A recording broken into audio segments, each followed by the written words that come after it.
digital clock blinks 201 a.m. as a sharp knock rattles the apartment door, muffled yet urgent. A whispered warning lingers. Do not open the door at 202. The air seems to thicken, chilled with dread as the second hand ticks closer. Tell me the hour and where you were in the comments, and don't forget to like and subscribe. You are alone. The lamp at the far end throws a weak oval across a floor that smells faintly of damp wood and cold metal, like a toolbox left in a basement overnight. The room tastes of iron on the back of your tongue when you breathe, and each inhale fogs the glass on the picture frame. The knock comes again, single, deliberate, so solid it seems to set the window rattle into a slow, unhappy tremor. Your hand goes to the blanket out of habit, but the fabric no longer soothes. It prickles where goose flesh has risen, and you know, in a way that does not admit retreat, that sleep is gone. The second knock returns with a measured patience, neither frantic nor casual, as if something outside is counting syllables. Sound threads along the hallway and nestles beneath the apartment door, a hollow knocking that vibrates up the shoe rack and into the hollow of your jaw. The room cools in a fraction of a beat. The air around your ankles turns noticeably colder, and a thin, steady mist puffs from your lips and drifts into the lamp glow. You sit up. Sitting becomes standing. The shift is small and purely physical, but once upright, you cannot slide back under the covers. The mattress remembers you differently now. Curiosity claws at the edges of resolve, like a wet-nosed animal, eager and stubborn. Your feet meet the floor, and the soles register temperature, as if reading a map. Warm by the heater, then a band of chill skimming along the threshold. You pad forward, carpet whispering underfoot, and the apartment feels smaller the closer you get to the door. Your fingers find the cold brass of the doorknob through the wood, separate, neither inviting nor clumsy, and you do not touch the knob. Instead, you let your fingertips press to the peephole. The metal around it is slick with condensation. Your breath fogs the tiny lens, and for a heartbeat, the hallway outside is impossible, a smeared smear of night. The act of reaching this close is a crossing. There is no crawling back to ignorance after your eye has neared the peephole at the doorway. The knocking seems to change pitch, lower somehow, like a hand moved along a piano string. You bring your eye to the peephole. The glass is too dark to show anything but a warped, silent corridor. Yet, through the wood you feel rhythm and echo, not just sound scooping into your ribs. And for a second, your heart attempts to answer. The temperature drops again. The air that presses at your neck is sharper, tasting of pennies and old rain. You become aware of small, precise sounds you had not noticed before. The faint creak of the building settling, the distant drip from a pipe, and beneath both, the hollow thud of that single, patient knock turning inward. That inwardness is new. You do not step back from the door. The threshold has already claimed a portion of your courage. A thin sliver of shadow lances under the door's lower edge, cold and moving like breath. You crouch to feel it with your palm. The wood is cooler where the shadow touches, and the temperature under your hand is not merely less, but actively sucking warmth away. The clock on the shelf throws numbers in the dark. The second hand is a small, grinding insistence at the edge of 202.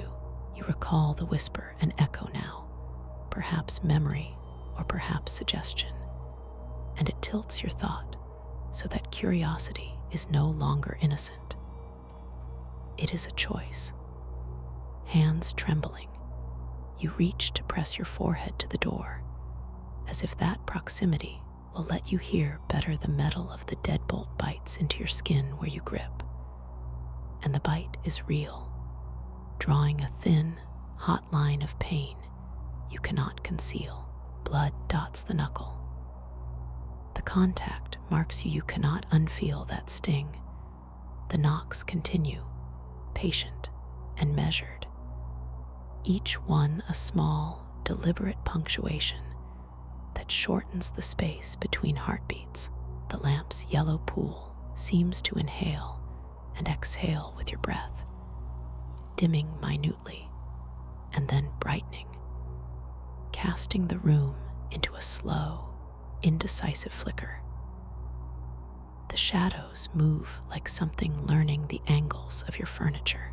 Your toes curl against the cold floor, anchoring you, and you realize you have considered, for a fraction too long, squeezing the peephole to clear it, to see with naked sight what your eyepiece refuses to show. You feel the pull of that small decision, as if gravity has shifted. To look is to change what looks back. The clock's display slides toward 202, and the sound of the hallway knocking becomes, impossibly, synchronized to the ticking of the second hand. You are standing now in a narrow band of time you did not invite, and when the knock comes again, it is not just at the wood, but through the bone behind your ear. You do not open the door. You press harder against the peephole instead, committed, and the room empties of easy warmth forever. The knock cuts off at 202, and the sudden silence lands like a weight on your chest. One moment, the apartment had a rhythm, tap, pause, insistence. Then nothing but the soft mechanical hiss of the clock and the thinned breath of the HVAC. Cold gathers at the edges of the room, not just a drop in degrees, but a metallic chill that necklaces your spine and fogs the tiny window pane. You can smell damp wood and something else beneath it, an iron tang like coins left too long in a pocket. In that first empty second, your skin prickles with the sense that the air is thicker than air. That sound is being held back somewhere beyond the door. The bulb in the hall stumbles, a faltering heartbeat of light that throws a long black blade under the frame. The shadows edges wrong, softer in parts, tooth-like in others. Somewhere inside you, curiosity claws outward, rationality whispers stay. But the silence itself feels loaded, like a chamber cocked and waiting for the hammer to fall. The hallway bulb flutters again, and this time the dark beneath the door moves, as if something is rearranging itself. Shapes stretch, then snap back, elongating your familiar hallway into an alley of angles. Every flicker makes your pulse find a new tempo. It begins to thud against your ribs, in time with the light. A ragged percussion that yanks your attention closer to the hinge side, where the worst of the shadow pools. The air at your ankles grows noticeably colder, a thin sheet of ice that climbs with each strobe of light, until you can see your breath spilling in short, misted whispers. One flash shows a crisp rectangle of hallway. Another shows only nothingness, and the alternation feels deliberate, as if something is auditioning a silence. If you're hearing this, tell me in the comments where you would hide now. Saying it aloud helps you test the boundaries of fear. The act of naming a place feels almost like an offering a new sound answers. Not a knock this time, but a feathering against the wood. An invisible hand mapping the grain with a slow, searching patience. It brushes where your palm would fall, and the touch is not warm, but as cold and dry as the inside of a freezer, prickly, with a tiny sting that makes the hairs along your forearm stand up. You start to move because you think the correct motion is to press your ear to the door, to measure thickness and hear breath on the other side. Your sneakers scrape the floor metal you're keying. Clumsy in your pocket rattles and drops. A small clank that rings like an accusation. The sound breaks the pattern. Whatever was learning the grain recoils for a fraction of a second. That split second is enough to change you.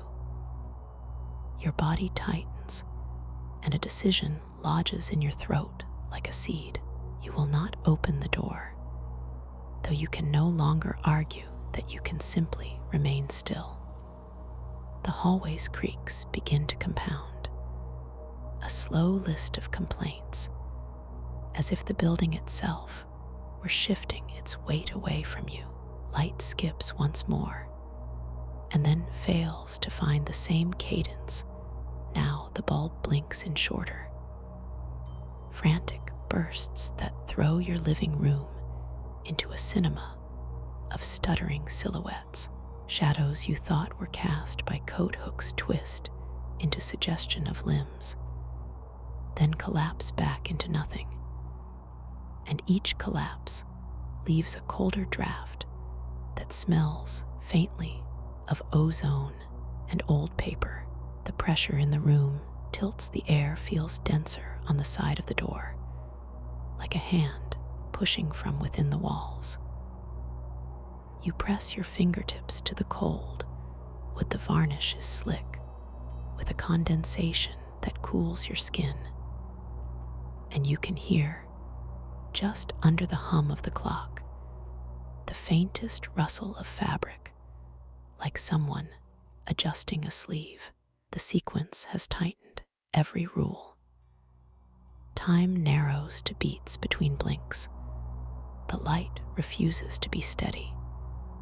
And the person who was merely curious a few minutes ago is now someone who knows they have stepped into a margin of danger that will not erase itself. The bulb finally guttering to a long, thin glow makes one thing clear. The hallway is watching, and whatever waits, there is learning how to be unseen. You press your eye into the peephole until the rim bites the soft skin around it. The hallway answers with the same emptiness you already saw. The carpets seem a pale line, the emergency exit sign, a distant, indifferent glow. At your feet, the cold won't move. A dark, physical pressure that bites through socks and makes the hairs along your ankle stand up. Inside, the lamp stutters once, like someone clearing a throat made of filament. Whispering rides the pauses between flicks of light, so close it feels threaded through the hollow of your ear when you breathe. Your exhale hangs as a thin, white cloud in the room. A memory reels up without permission. A voice not entirely yours, teaching you not to measure time by the clock alone. The numbers mean something. The idea settles under your ribs and sits there, heavy and patient, while the apartment's single bulb gutters, then steadies, then shivers again. The clock flips 203 too late. A small electric hiccup that feels louder than it should. A metallic thud answers from behind the door. A sound like a fist striking a brake drum, and the world lurches. The door shudders on its frame, hinges screaming in a sharp, animal protest, and for a heartbeat the latch catches, then gives. Your phone slips from between your fingers. As if pushed, it hits the floor, skitters, and lands, folded in a splinter of light. The face shatters with a dry, crystalline sound, glass spitting outward. Pain blooms across your palm, where a sliver found skin warm blood beads and runs in a thin, hot line. The light flares wildly, as if surprised, and somewhere inside the apartment, something knocks against a hollow place that should not be hollow. You can't hear the hallway anymore, only the throb of your pulse and the rasp of the shaking bulb when your hand finds the lamp to steady it.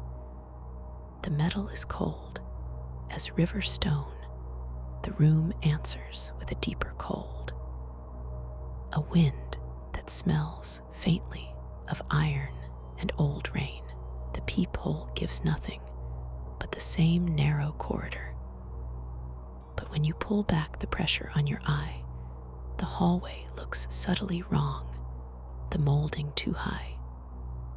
A shadow that doesn't align with the corridor's ceiling light. The whispering threads through the walls now, coming and going on the lamp's blink. Syllables like someone trying to fit a mouth around a keyhole. Your keys slip from the bowl on the table.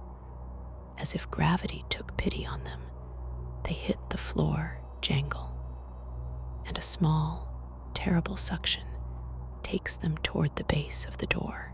You lunge and catch one between aching fingers, but the ring wrenches free and disappears into the gap beneath the door with a soft, futile scrape.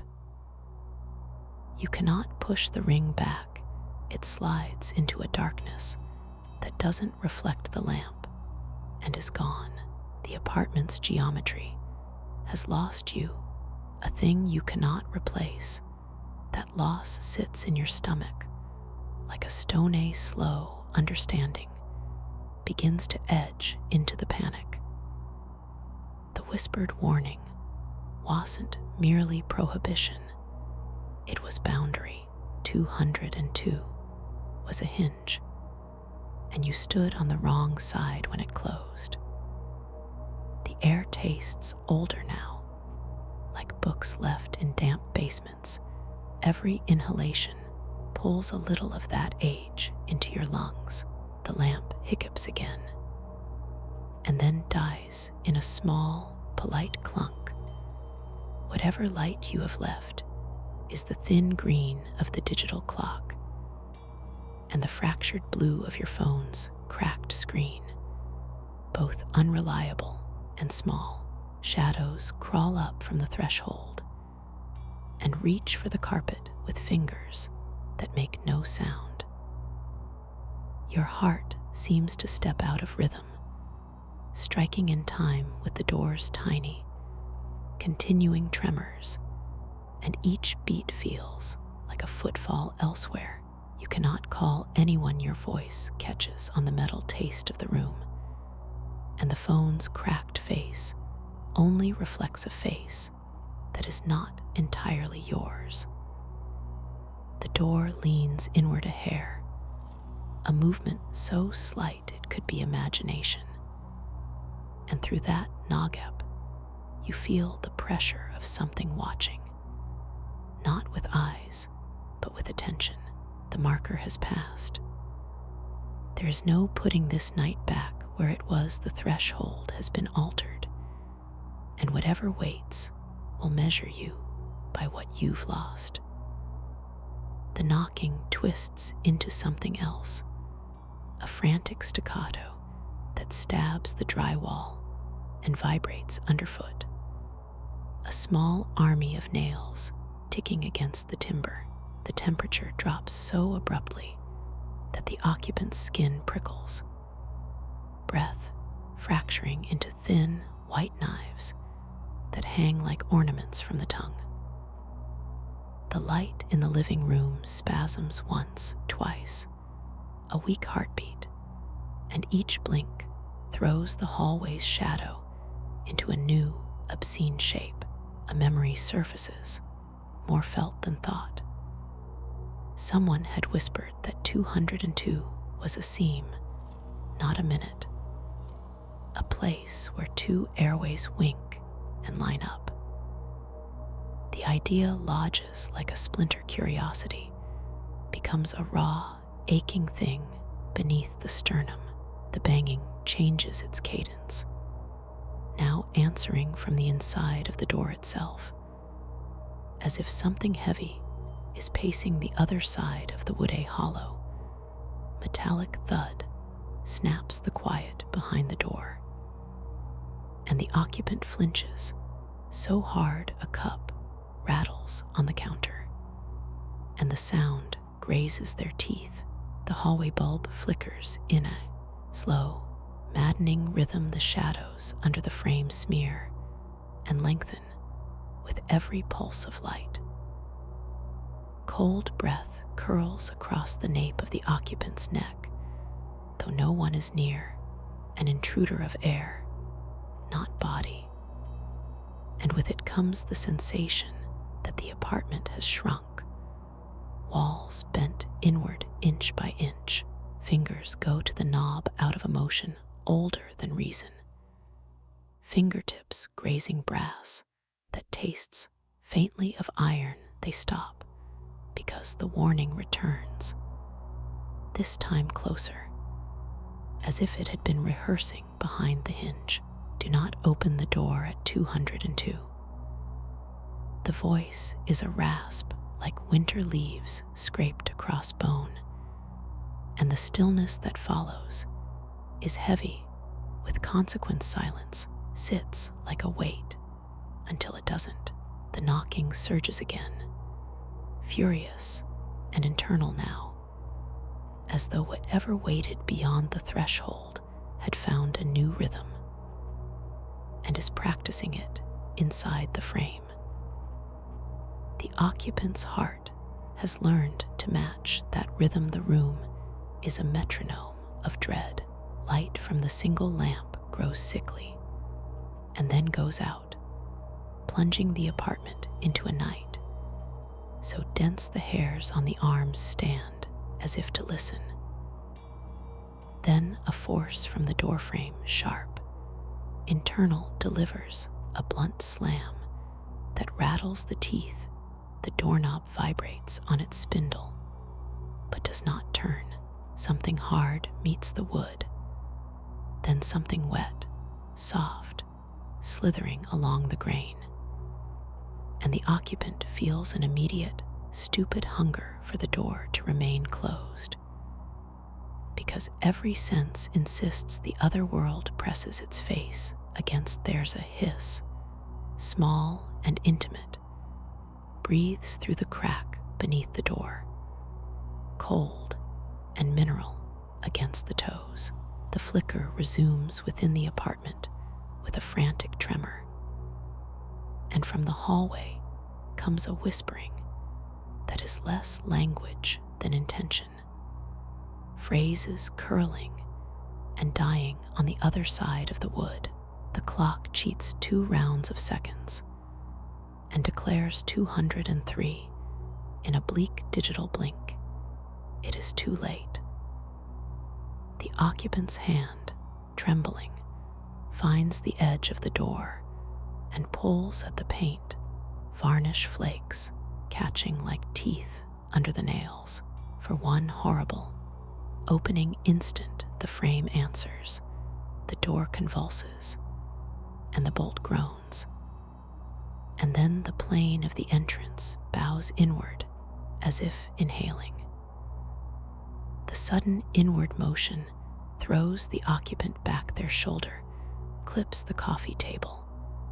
A sharp white pain, the apartment's only lamp, is wrenched from its socket by a draft that smells of iron and old paper, and it arcs and dies, taking with it every warm color.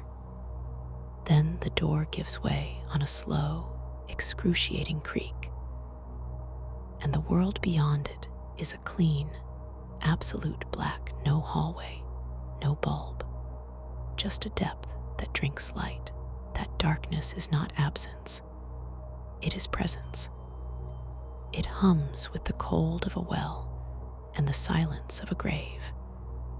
And as it opens, an invisible thing leans through and plucks at the occupant's shadow.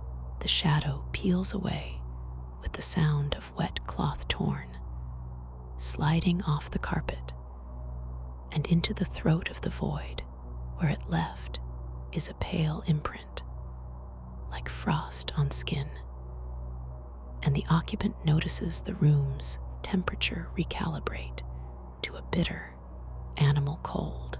Air rushes through the open doorway and folds forward like a hand.